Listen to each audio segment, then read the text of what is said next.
Friday, 18th of February, 1944. Dear Kitty, whenever I go upstairs now, I keep on hoping that I shall see him, because my life now has an object, and I have something to look forward to. Everything has become more pleasant. At least the object of my feelings is always there, and I needn't be afraid of rivals, except Margot. Don't think I'm in love, because I'm not. But I do have the feelings all the time that something fine can grow up between us. Something that gives confidence and friendship. If I get half a chance, I go up to him now.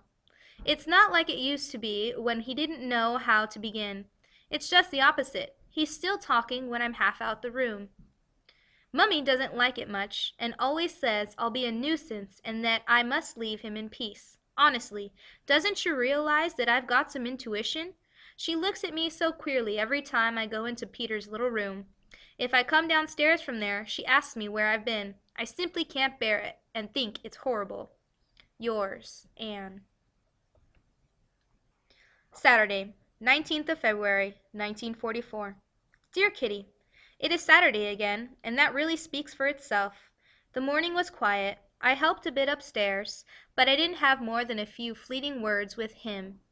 At 2:30, when everyone had gone to their own rooms, either to sleep or to read, I went to the private office with my blanket and everything, to sit at the desk and read or write. It was not long before it all became too much for me. My head drooped onto my arm, and I sobbed my heart out. The tears streamed down my cheeks, and I felt desperately unhappy. Oh, if only he had come to comfort me. It was 4 o'clock by the time I went upstairs. I went for some potatoes, with fresh hope in my heart of a meeting, but while I was still smartening up my hair in the bathroom, he went down to see Boshi in the warehouse. Suddenly, I felt the tears coming back, and I hurried to the lavatory, quickly grabbing a pocket mirror as I passed. There I sat then, fully dressed, while the tears made dark spots on the red of my apron. And I felt very wretched. This is what was going through my head. Oh, I'll never reach Peter like this. Who knows? Perhaps he doesn't like me at all, and doesn't need anyone to confide in. Perhaps he only thinks about me in a casual sort of way. I shall have to go on alone once more, without friendship and without Peter. Perhaps soon I'll be without hope, without comfort, or anything to look forward to again. Oh, if I could nestle my head against his shoulder and not feel so hopelessly alone and deserted. Who knows? Perhaps he doesn't care about me at all and looks at the others in just the same way. Perhaps I only imagined that it was especially for me. Oh, Peter, if only you could see or hear me. If the truth were to prove as bad as that, it would be more than I could bear. However, a little later, fresh hope and anticipation seemed to return, even though the tears were still streaming down my cheeks. Yours, Anne. Wednesday, 23rd of February, 1944. Dear Kitty, it is lovely weather outside, and I've quite perked up since yesterday. Nearly every morning I go to the attic where Peter works to blow the stuffy air out of my lungs. From my favorite spot on the floor, I look up at the blue sky and the bare chestnut tree, on whose branches little raindrops shine, appearing like silver, and at the seagulls and other birds as they glide on the wind. He stood with his head against a thick beam, and I sat down. We breathed the fresh air, looked outside, and both felt that the spell should not be broken by words. We remained like this for a long time, and when he had to go up to the loft to chop wood, I knew that he was a nice fellow. He climbed the ladder, and I followed. Then he chopped wood for about a quarter of an hour, during which time we still remained silent. I watched him from where I stood. He was obviously doing his best to show off his strength. But I looked out of the open window too, over a large area of Amsterdam, over all the roofs and on to the horizon, which was such a pale blue that it was hard to see the dividing line. As long as this exists, I thought, and I may live to see it, this sunshine, the cloudless skies, while this lasts, I cannot be unhappy. The best remedy for those who are afraid, lonely, or unhappy is to go outside, somewhere where they can be quite alone with the heavens, nature, and God. Because only then does one feel that all is as it should be, and that God wishes to see people happy, amidst the simple beauty of nature. As long as this exists, and it certainly always will, I know that then there will always be comfort for every sorrow, whatever the circumstance may be. And I firmly believe that nature brings solace in all troubles. Oh, who knows? Perhaps it won't be long before I can go share this overwhelming feeling of bliss with someone who feels the same way I do about it. Yours, and a thought. We miss so much here, so very much, and for so long now. I miss it too, just as you do. I'm not talking of outward things, for we are looked after in that way. No, I mean the inward things, like you. I long for freedom and fresh air, but I believe now that we have ample compensation for our privations. I realized this quite suddenly when I sat in front of the window this morning. I mean inward compensation. When I looked outside, right in the depth of nature and God, then I was happy, really happy. And Peter, so long as I have that happiness here, the joy in nature, health, and a lot more besides, all the while one has that, one can always recapture happiness. Riches can all be lost, but that happiness in your own heart can only be veiled, and it will still bring you happiness again, as long as you live. As long as you can look fearlessly up into the heavens, as long as you know that you are pure within, and that you will still find happiness. Sunday, 27th of February, 1944. Dear Kitty, from early in the morning till late at night, I really do hardly anything else but think of Peter. I sleep with his image before my eyes, dream about him, and he is still looking at me when I am awake. I have a strong feeling that Peter and I are really not so different as we would appear to be, and I will tell you why. We both lack a mother. His is too superficial, loves flirting, and doesn't trouble much about what he thinks. Mine does bother about me, but lacks sensitiveness, real motherliness. Peter and I both wrestle with our inner feelings. We are still uncertain and are really too sensitive to be roughly treated. If we are, then my reaction is to get away from it all. But as that is impossible, I hide my feelings, throw my weight about the place, am noisy and boisterous, so that everyone wishes that I was out of the way.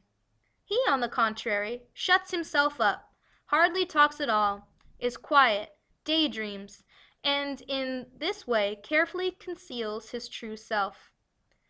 But how and when will we finally reach each other? I don't know quite how long my common sense will keep this longing under control. Yours, Anne. Monday, 28th of February, 1944. Dear Kitty, it is becoming a bad dream, in daytime as well as at night. I see him nearly all the time and can't get at him. I mustn't show anything, must remain gay while I'm really in despair. Peter Wessel and Peter Van Daan have grown into one Peter, who is beloved and good, and for whom I long desperately. Mummy is tiresome, Daddy sweet, and therefore all the more tiresome. Margot the most tiresome, because she expects me to wear a pleasant expression, and all I want is to be left in peace. Peter didn't come to me in the attic. He went up to the loft instead, and did some carpentry.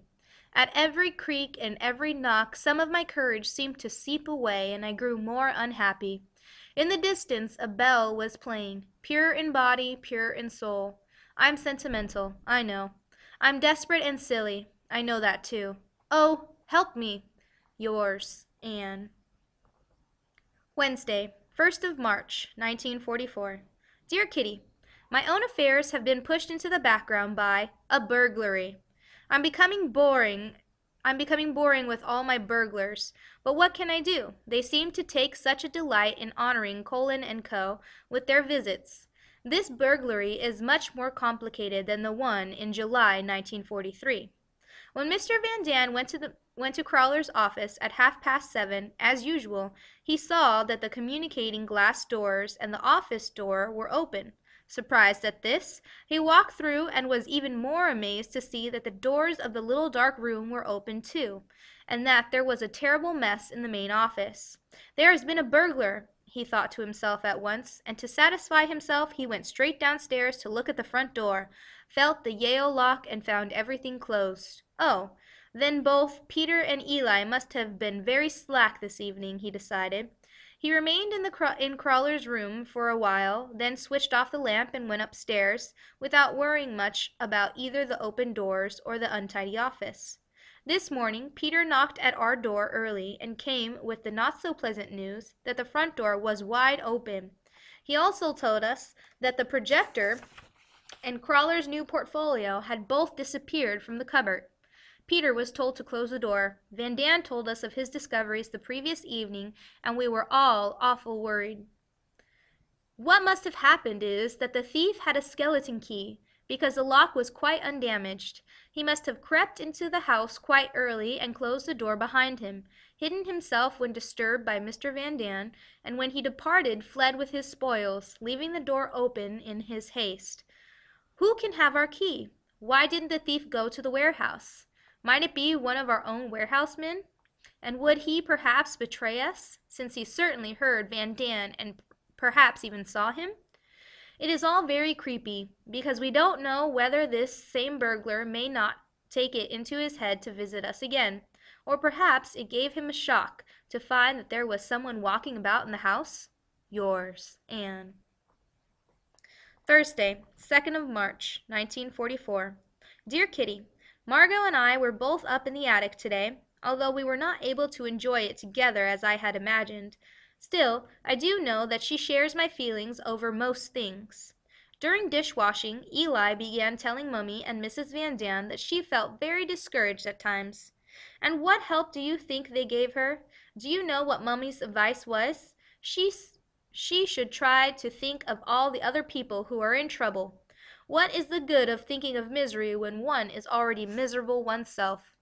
I said this too, and was told, "You keep out of this sort of conversation." Aren't the grown-ups idiotic and stupid? Just as if Peter, Margot, Eli, and I don't all feel the same about things, and only a mother's love or that of a very, very good friend can help us. These mothers here just don't understand us at all. Perhaps Mrs. Van Daan does a little more than Mummy. Oh, I would have so liked to say something to poor Eli, something that I know from experience would have helped her, but Daddy came between us and pushed me aside. Aren't they all stupid? We aren't allowed to have any opinions. People can tell you to keep your mouth shut, but it doesn't stop you having your own opinion. Even if people are still very young, they shouldn't be prevented from saying what they think. Only great love and devotion can help Eli, Margot, Peter, and me, and none of us gets it. And no one, especially the stupid know-alls here, can understand us, because we are much more sensitive and much more advanced in our thoughts than anyone here would ever imagine in their wildest dreams. Mummy is grumbling again at the moment. She is obviously jealous because I talk more to Mrs. Van Daan than to her nowadays. I managed to get hold of Peter this afternoon, and we talked for at least 3/4 of an hour. Peter had the greatest difficulty in saying anything about himself. It took a long time to draw him out. He told me how often his parents quarrel over politics, cigarettes, and all kinds of things. He was very shy. Then I talked to him about my parents. He defended Daddy. He thought him a first-rate chap. Then we talked about upstairs and downstairs again. He was really rather amazed that we don't always like his parents. "Peter," I said, "you know I'm always honest, so why shouldn't I tell you that we can see their faults too?" And among other things I also said, "I would so like to help you, Peter, can't I? You are in such an awkward position, and, although you don't say anything, it doesn't mean that you don't care. Oh, I would always welcome your help. Perhaps you would do better to go to Daddy. He wouldn't let anything go any further. Take it from me, you can easily tell him. Yes, he is a real pal. You're very fond of him, aren't you?"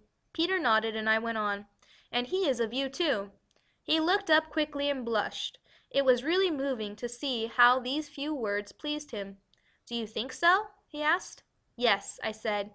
"You can easily tell by little things that slip out now and then. Peter is a first-rate chap, too, just like Daddy. Yours, Anne."